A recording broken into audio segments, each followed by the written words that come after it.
The reason most coaches and teachers struggle creating transformation in the people they work with is because they suck at creating experiences. They just regurgitate information and they pass it and they expect that magic's gonna happen. I'll give you some examples of things that I have done in my own containers so that you can understand what I consider a world-class container looks like and how you can create experiences for your clients that have them raving about you and the work they do with you and tell their friends and their family and never forget what they do in your spaces. In today's mini training, I will share with you 3 examples of how I have created very powerful transformational experiences for my clients. And if you stick to the end, I will share with you a simple checklist and an equation of how you can do the same in your own containers, regardless of what industry you work in. So let's start with this. The transfer of information is not transformation.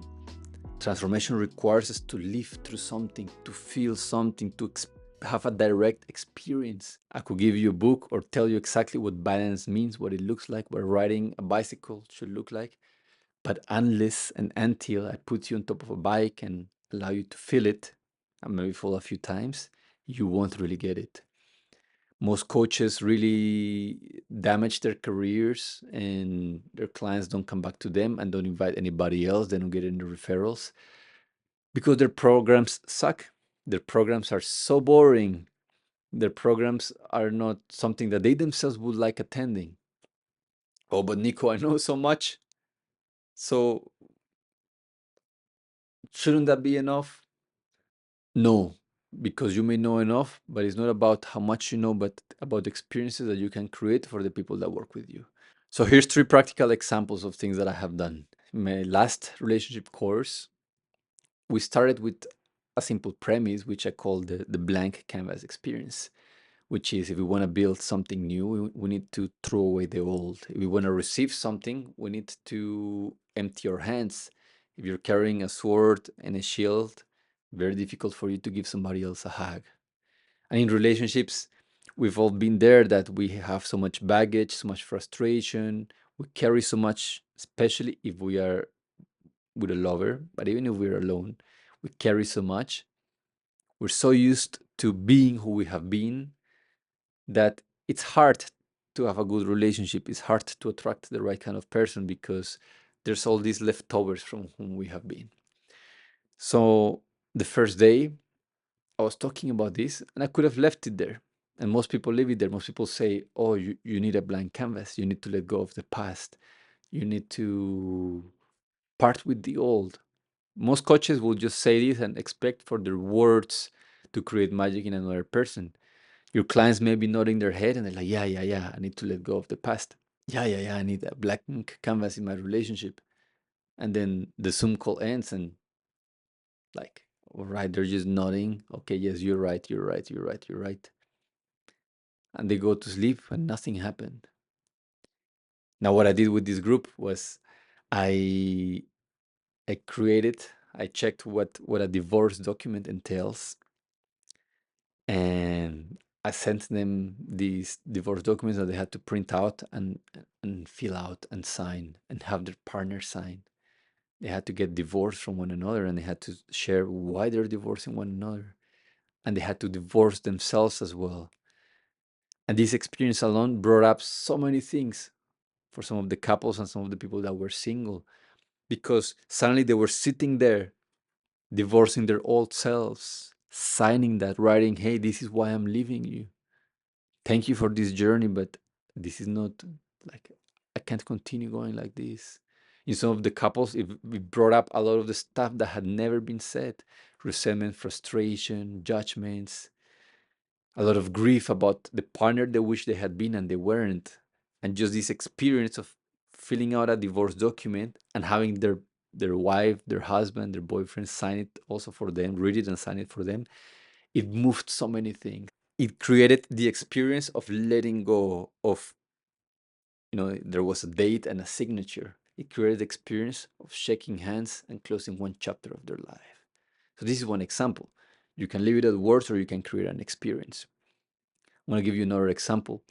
I was working with a dear friend and client, I think 1 or 2 years ago, and he was a tattoo artist. So because I used to be a tattoo artist, I knew exactly how to help him make more money and whatnot.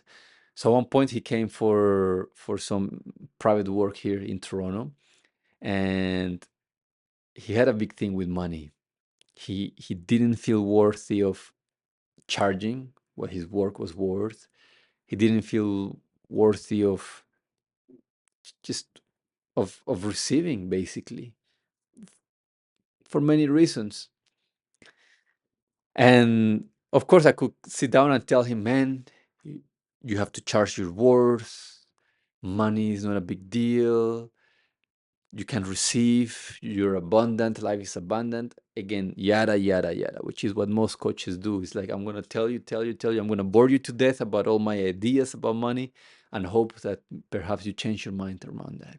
So I decided to do two things. First, I messaged my clients and I booked him solid for a whole week in and I chose his prices.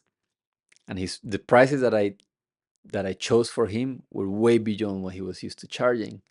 And I remember the first day he's working with a client in my studio, and I think he was used to charging $200 or $300 per day, and I charged my clients 1,600 per day to work with him. This for him was beyond anything, and I was telling him, man, like if you do things right, you can charge 3, 4, 8K per day if you know if you actually value what you do and you present it in a certain way. Anyways, so I remember the first day that he's wrapping up with the client, and I can hear I was in the adjacent room, and I can hear the wrapping up, and he's just stalling, like, I don't know what to do, because the time to ask for the payment came, and he's shy because it's too much money for him. That's how he sees. That's how he used to see it. And I hear he says, "Nico, how much did you say is the balance?" And I knew that he wanted to outsource to me the charging of this guy. And I looked back and I said, "Oh, check your email. It must be there." Because I knew he needs to look at him and say, "Hey, man, it's $1,600 for these few hours of work." And I heard him from across the room, and his voice was shaking, and he was timid. And the guy was so happy. He paid him. I believe he tipped him very well, and he was over, like he was like, "Man, thank you so much." He was a chef. He said, "Man, next time you come to Toronto, I'm gonna cook for you. I'm gonna bring some steak. We're gonna have a great time." He was pleased. So first thing, okay, that was an experience asking for money and receiving. And I told the clients that came to bring cash only. All right. By the end of the week, he had made, like, the revenue he had generated, the gross revenue that people had paid was, like, it was equivalent to about a third of what he will make in a year back home. In 1 week, he made more or less what he used to make in 4 months of work. Now, again, I could have come and told him, "You see, man, it's just money, it's just paper, you can charge what you're worth," but I didn't keep it there. I gathered all the cash. I counted exactly how much money he had generated, how much gross revenue people had paid for his work. And I came to him and I gave it to him. I said, "Man, this is what you created this week. I just want you to be present to this, to see this." I don't think he had ever held that much money on his hands, and he's like he was in shock. He didn't know what to do. And then I moved some furniture. We were at my home, and I said, "Lay down on the carpet." And he laid down, and I started, hip hop style, just like throwing money on him. And he started doing snow angels, like money angels, basically. And he's laughing, and he's crying, and he's sobbing, and he's going through this wild experience of seeing money that he generated rain all over him. And the guy is crying, and he's just having this mix of emotions because he used to see money as this thing that is scary. Maybe it's dirty. Maybe to some degree he felt unworthy of it. So I could have just told him, "Oh, all right, man. Yeah, you see, it's not a big deal." I could have filled the space with words, but people need an experience. And the last example that I want to give to you was in one of our recent retreats. We gifted people these little notebooks, and I had them write everything. I'm not gonna go into detail because some people that attend our retreats, I don't want to ruin it for them. But long story short, uh, I bought this coffin. Literally looked like a coffin, and people didn't know this. Like they had been writing. We led the group through an exercise, and I could tell them, all right, it's time to let go of who you used to be. It's not serving you anymore. You need to be a new person. Like every life coach, leave your past, be a new person. Mm. I cringe when I see people just be like a half-assed motivational speakers. Like it's not about information, dude. It's about transformation. It's about experiences. And I remember we were sitting across the fire. I led the group through some exercises, and the space was heavy, it was dense. We had touched deep shit. We had touched shame. We had touched some things that people had shared things with us that nobody knew. Nobody in their life knew. People were crying or tense, and then I unpacked this thing, and there was this wooden coffin, and I started passing, and I said, "All right, now it's time for you to say goodbye to who you have been, to all that story, to all that past. We're gonna hold a funeral celebration, a funeral ceremony for those parts of you." And there was something around walking and people placing their notebook in the coffin. People started bawling and crying, and I had a specific playlist, and I went around in silence, and I looked into people's eyes. Are you ready to let go? And then they will like give you a hug and put it there and break down crying. And then as I wrapped up, I closed the coffin, put it in the middle of the fire, and we stood there probably for 20 minutes or half an hour, just watching slowly how it started to burn. And you could feel the tension in the air. You could cut it with a knife. People were crying, and so much energy was moving. You could tell that something sacred was happening, something very profound. The experience of release, the experience of closing a chapter, the experience of death, the funeral for who we used to be. I could have just said, all right, yeah, it's your past, live it in your past. This is your present. Ra, ra, ra, ra. This is your life. That's boring. That lacks creativity, and that lacks love for your clients. So if people don't refer their family and friends and kids, and if they don't want to throw their money at you and keep coming back to your workshops, to your events, to your containers, maybe it's because you know a lot and you think that transformation means the transfer of information, but it doesn't. Transformation happens as a result of a direct experience. And your creativity and your resourcefulness and your clarity around how to curate and orchestrate these kind of containers and spaces where everything is designed so that people have a direct experience of what you want to teach them. So it's not your words, but their life that informs them.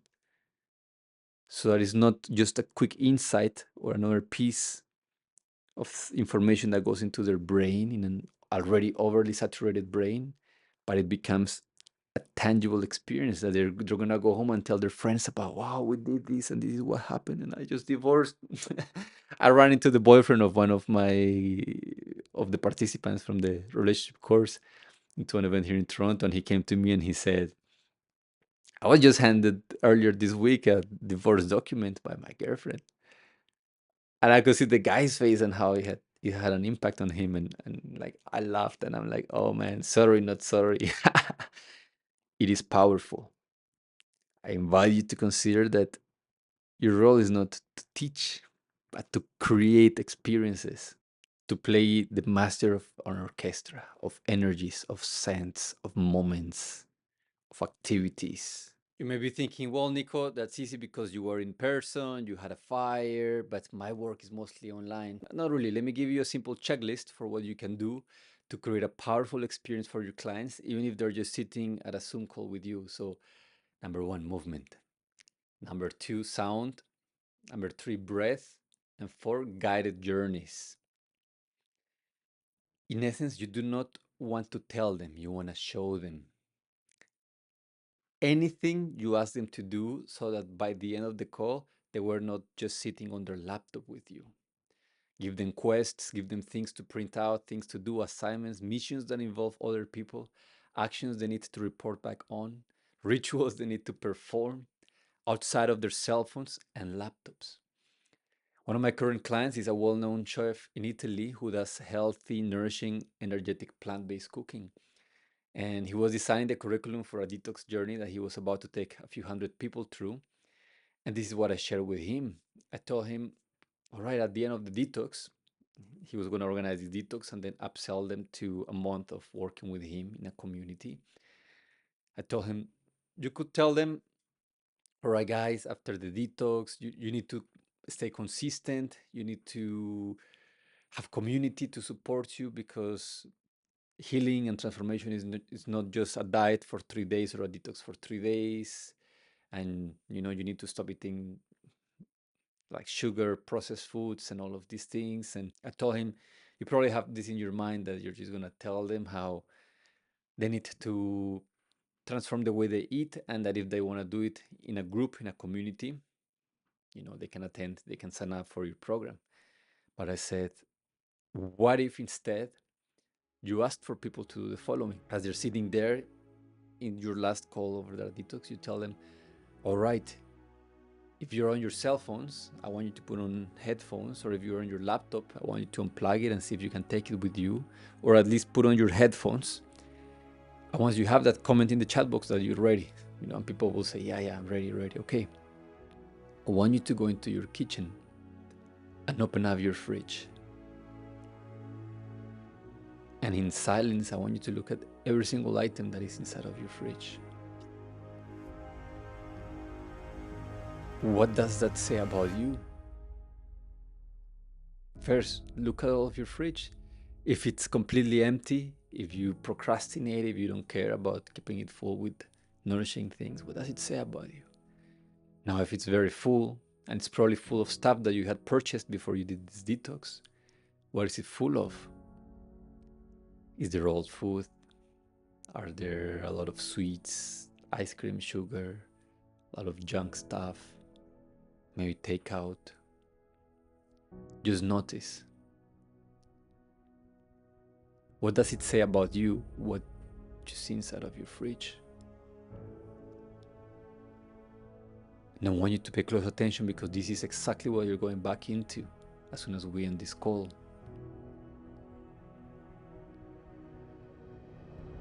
You can do a 3-day detox, and that is great, that's better than nothing, but this is what you live with.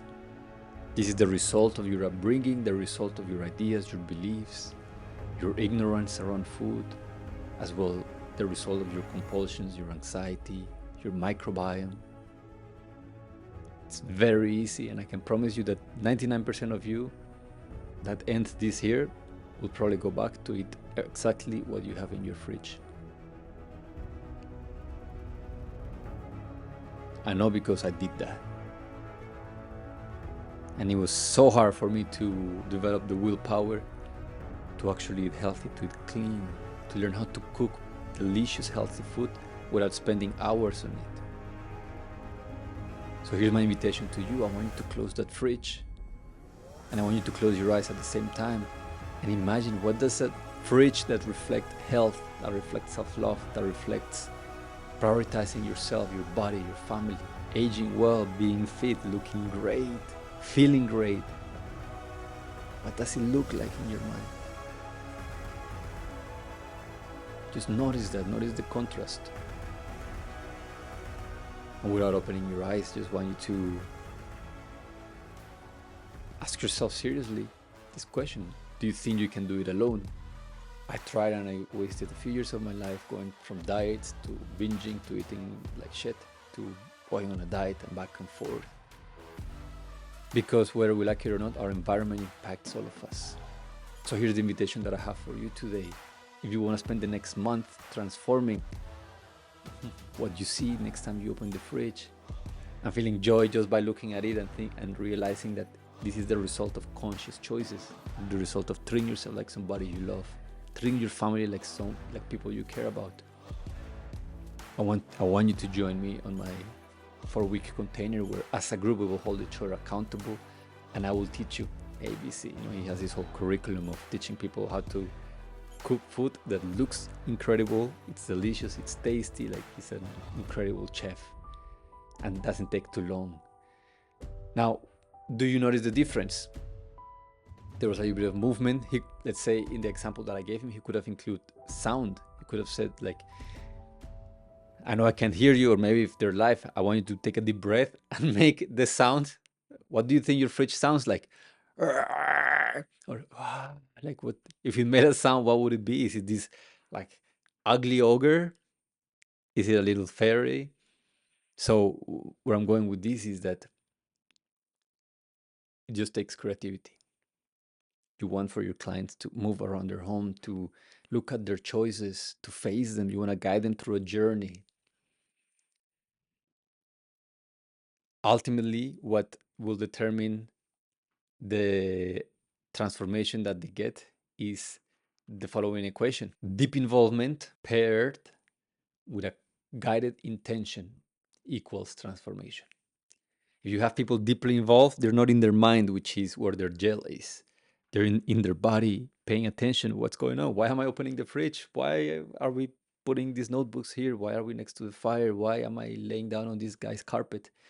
See, like you break a pattern, you interrupt them. Suddenly their mind is not in their past. It's open, it's present. Only in the present moment transformation is possible. So you do a pattern interrupt. This is referred as that in NLP, but anyways, you take them out of their habitual way of being. Guess what? Habitual way of being for most people is sitting on their laptop, listening to somebody speak and speaking, and that's it. You want to bring them out of that. Move, shake, jump, scream, whatever fits your container, but out of that. And once they have broken that pattern, their brain is malleable. They're very receptive. This is what hypnotists do. You give them their hand, they twist it, and then they pull you, and then they tell you what to do, and then next thing you know, you're acting like a chicken. The same thing, but you're doing it for the benefit of somebody else. You interrupt the pattern, you bring them to the present moment, deep involvement with this moment, and then you guide them consciously, intentionally. All right, this is a journey. Then through your words, you're like guiding an active meditation. This will ensure that most of your processes end up in a lot more transformation. Way less boring, way less boring. This will ensure that next time you're going to teach a class, a master class, a group coaching practice, you are excited about it because you see people's face afterwards. Wow, I just went through so many emotions through opening my fridge. Emotions I wouldn't have gone if you're just telling me that I should eat differently. Do you see? This is really where the alchemy of coaching, of teaching, of mentoring, of being a medicine person, of being an educator lies. Not only in sharing what you know, but in making sure that that seed is planted very deep into that person and that they never forget what they went through with you. Thank you for watching. If you're a heart-centered coach or creative that's doing 5K plus per month, the thing that's going to take you to 10K months and beyond is one simple shift in your identity and your core offer. Over the last decade, and after creating thousands of posts and videos like this one, I have refined the art of creating super simple content and offers that attract quality clients in an organic and natural way. So I have rarely had to forcefully sell or convince anybody. So if you're serious about growing your practice and having a larger impact on the world, and you're willing to invest in yourself so you can go from scattered to scaling by finally understanding the foundations of what it takes to run a spirit-led business, click the link below and I will send you more information on how I may be able to help you out.